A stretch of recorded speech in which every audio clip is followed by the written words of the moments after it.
What's up mga kaagre? So, kumusta kayong lahat? At nandito na naman ako, no? So, welcome back na naman sa aking YouTube channel mga kaagre. At ito nga, kakatapos lang mag-ulan at ang ganda ng panahon kasi hindi na mainit at wala nang ulan mga kaagre, no?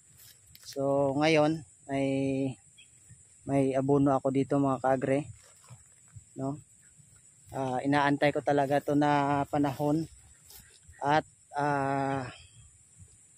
makapag-abono ako sa aking mga kalamansi dito mga kaagre, no? So kung makikita nyo yung mga damo ay halos patay na mga kaagre at kakatapos ko lang din na linisan yung puno ng mga kalamansi ko na tanim, no? So ngayon, dahil kakatapos lang nga magulan, papakainin ko muna ng abono. Aabunuhan ko muna mga kaagre, no, para mabilis nang tumaba at lumaki, no. Kasi simula nung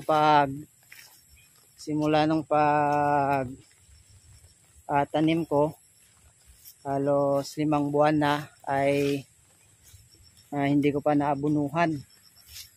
So ito, dahil maganda yung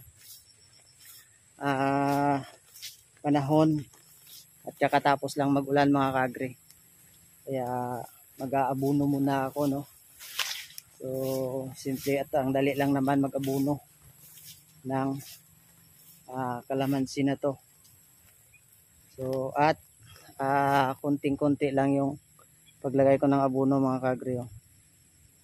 So yung ginagamit ko na abono ay urea mga kaagre. So para madali lang matunaw, hindi pa naman siya kailangan magbunga, kaya aabunuhan ko muna, no, ng pangpataba lang. So ito nga yung yan na mga kaagre, oh, makikita nyo. So isang linya yun dyan, halos puro buhay mga kaagre yung tanim ko na kalamansi. Medyo makapal-kapal nga lang yung yung damo, pero nabalinisan ko na yung kanilang sa ilalim, no. So dito ako magsisimula. So ito mga kaagre, oh. Yeah. So ganito lang kadami yung aking ilalagay at medyo malayo lang sa kanyang puno, no. Ito po,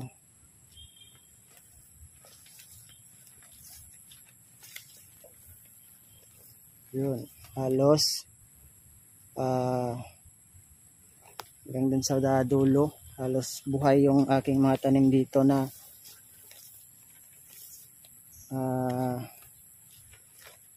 kalamansi, no mga kaagre. So mahigit 400 piraso yung aking tanim dito. So yung iba tataba naman, pero kailangan pa rin lagyan ng abono mga kaagre, no.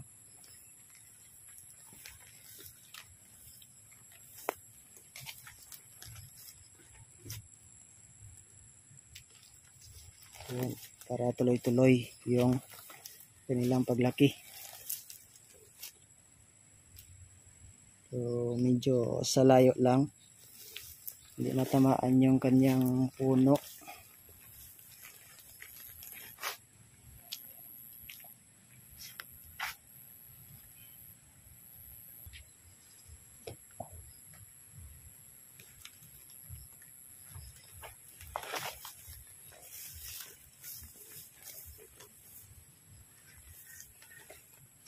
So ganito lang buhay farmers mga kaagre, no. So sa ngayon ay palagi muna akong nagtatanim para sa susunod ay may aanihin na pag nagbubunga mga kaagre, no. So kailangan na talaga ng abono kasi makikita mo talaga sa kanyang dahon na madilaw na, no? So ibig sabihin ay wala na talaga siyang nutrients na nakukuha sa lupa. So halos madilaw na yung kanyang yung kanyang dahon.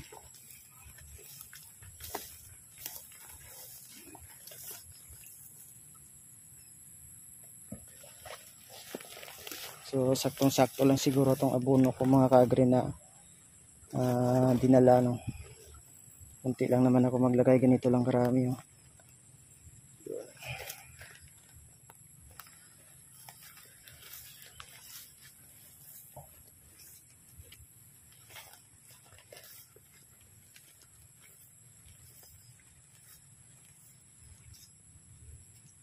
So hanggang doon mamaya mga kaagri, sa may dulo doon yung aking aabunuhan.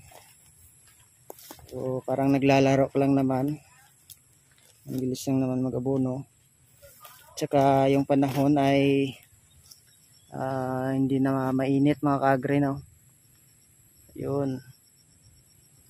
At saktong-sakto lang sa pag abono kasi nga yung kakatapos lang magulan mga kaagri. So madali at makatulong sa abono na matunaw kaagad.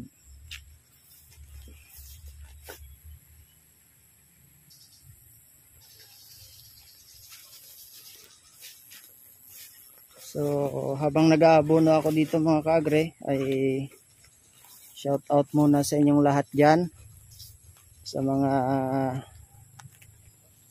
kagaya kong vlogger din na mga farmers din. Shout out sa inyong lahat. Tuloy-tuloy lang tayo mga ka-farmer, mga ka-agri. So ito, sinishare ko lang yung aking ginagawa sa araw-araw, para naman ay kung may makukuha kayong idea sa aking ginagawa ay pwede nyo mga kaagri ma-apply din, no. So ito ay isang libangan lang naman mga kaagri kung ikaw ay buhay farmer. So ito yung ginagawa ko ay nagtatanim lang ng kalamansi. At yung bagong project ko ay yung dragon fruit nga mga kaagri, no. So may nakita na akong spot doon na bago ko namang tataniman ng dragon fruit, pero medyo masukal pa at kailangan ko pang linisan. Pero ipapakita ko rin yun sa inyo mga kaagri pag nakaumpisa na ako doon sa paglilinis, no. Isprehan ko muna ng ito, kagaya nito mga kaagri, isprehan ko muna ng para sa damo para mamatay at madali na lang linisan, no. So ito sobra isang buwan, no, na hindi ako nakapagdamo dito. So ganito yung nangyari, sobrang sukal at ang tataba ng damo, pero in-spray ko lang mga kaagri kaya namatay na, no. So yung natira ay yung kalamansi. So ito, kalamansi mga kaagri, at inaabunuhan na nga. Yun.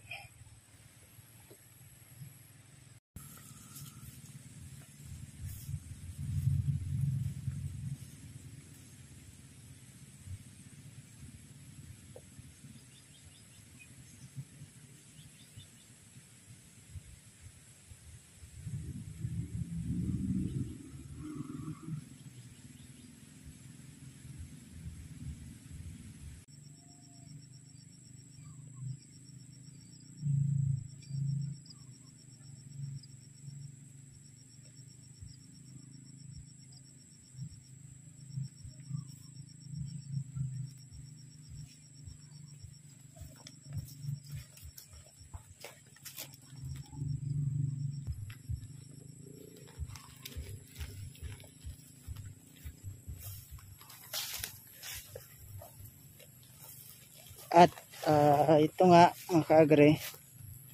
So kakalahati na ako ng tapos na ako doon mga kaagre mag-abono. So dito na lang at saka hanggang doon sa dulo, no. So unahin ko muna dito tapos so saglit na lang ito mga kaagre. Dali lang naman mag-abono kasi parang naglalaro lang naman. So dapat happy lang tayo mga kaagre sa ating ginagawa, no. Sa ganitong bagay, kahit anong bagay yung ating ginagawa, basta sa kabutihan lang naman mga kaagre. So happy lang tayo palagi sa ating ginagawa, no, at may halong at may pagmamahal mga kaagre. So ito, tiis-tiis lang muna. So wala pang income sa ganito. So siguro abutin pa ng 2 taon. Yung una kong natanim mga kaagre ay nakaraan, nag-harvest nga sila. Ayun, kahit papano ay may kinita na, no. So savings ko muna yung kanyang kinita. Inipon ko lang muna mga kaagre. So ito, saglit na lang to. Mamaya susunod na araw, yung hindi ko pa nalinisan yung doon sa taas mga kaagre, oh. Yun. Pero konti lang naman yun doon. Dito lang naman yung nauna kong linisan mga kaagre. So inantay ko talaga na mag-ulan. Simula ng paglinis ko kasi hindi pa umulan. Kaya ito, saktong-sakto ngayon. Tumulan siya. So nabunuhan ko na mga kaagre kasi para makakain din naman ng abono, no. Makikita mo talaga sa dahon kasi dilaw na yung dahon. Dilaw na yung dahon. So ibig sabihin kailangan na ng pakainin ng abono para tuloy-tuloy na sa paglaki.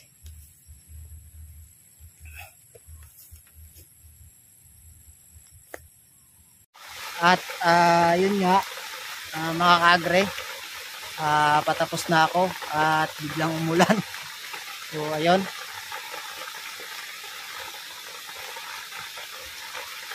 So hinto muna mga kaagre sa pag-abono, no.